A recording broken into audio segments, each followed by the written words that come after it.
The ongoing war between Russia and Ukraine has been ongoing now for several months, and Canada has shown its support for Ukraine in many different ways, including today, as the National Defense Minister and the Government of Canada announced new ways in which the Canadian Armed Forces would be supporting Ukraine. And joining me now to discuss that and more is National Defense Minister Anita Anand. Minister, thanks so much for making the time, and good of you to make the time to join the show. Let's just start out with that piece that I mentioned regarding the announcement that you made today. What does this mean in terms of how Canada will move forward with supporting the people of Ukraine?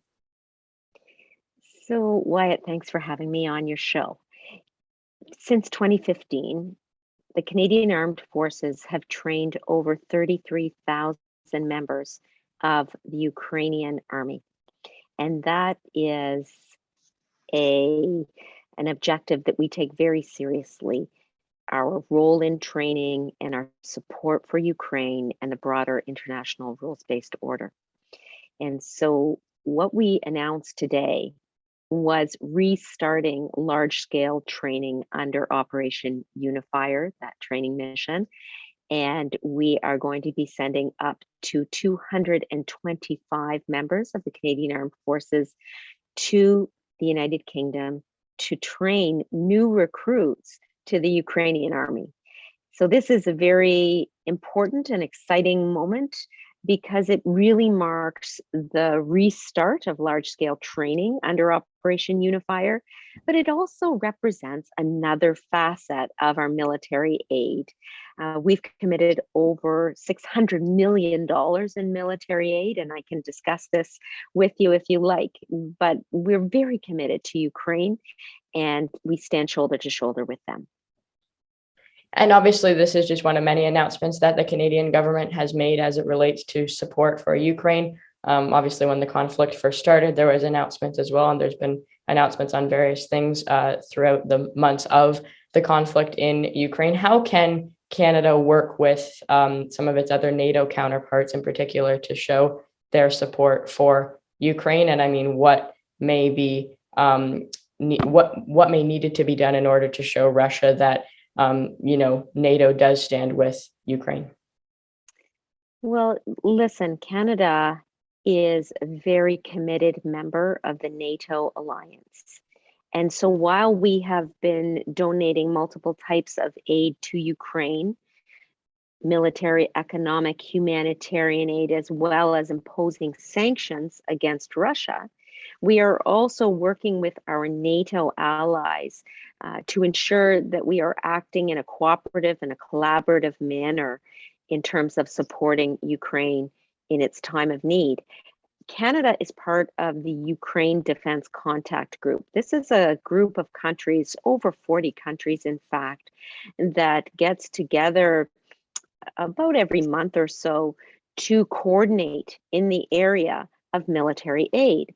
So when we donated our M777s, for example, that heavy artillery, we were doing so in coordination with our allies and the United States in particular to show how important it is that we together are supporting Ukraine and really standing up against Putin's unprovoked and illegal invasion of Ukraine.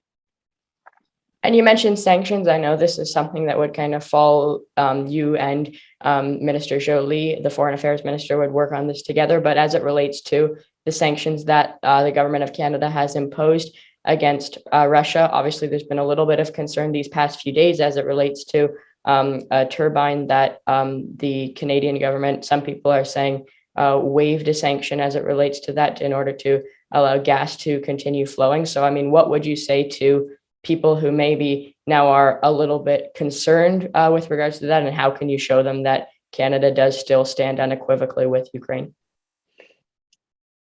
The important point that I'd like to stress is our commitment to Ukraine's sovereignty, stability, and security is unwavering, full stop. And the commitment we're making today of training more Ukrainian soldiers, as well as the over $600 million of military aid that we have committed, are just additional examples. At the same time, We need to support our European allies and partners. And part of that includes assisting them in seeking more independence in terms of energy security. And so that is something that we will continue to do as they seek additional different means of energy stability. At the same time, however, we will continue to support Ukraine. And then just lastly, Minister, before I let you go, just as it relates to obviously the Russia's war on Ukraine has been something that, the whole world has been paying attention to for the months that it's been going on for. How can NATO and the G7, as an example, show to the world that it is not okay to do things like what Russia is currently doing? Well, that's the fantastic question of the day, Wyatt, because what we have to do as allies and partners is to continue to be united. Putin thought that this war would divide us. It has actually made allies and partners more united. The membership of NATO has increased with Finland and Sweden joining.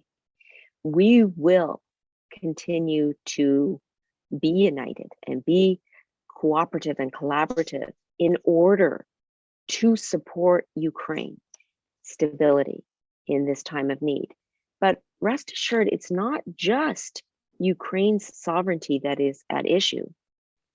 Our collective security depends on us as allies standing together. Our collective security will result in greater global stability and the upholding of the rules-based international order.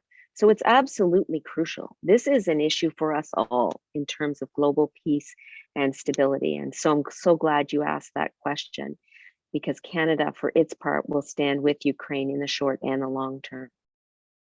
Okay, that is National Defense Minister Anita Anand. Minister, thanks so much for explaining the Canadian government's efforts to help Ukraine. Really appreciate it. And thanks again for joining the show. Thank you so much, Wyatt. Thanks for having me.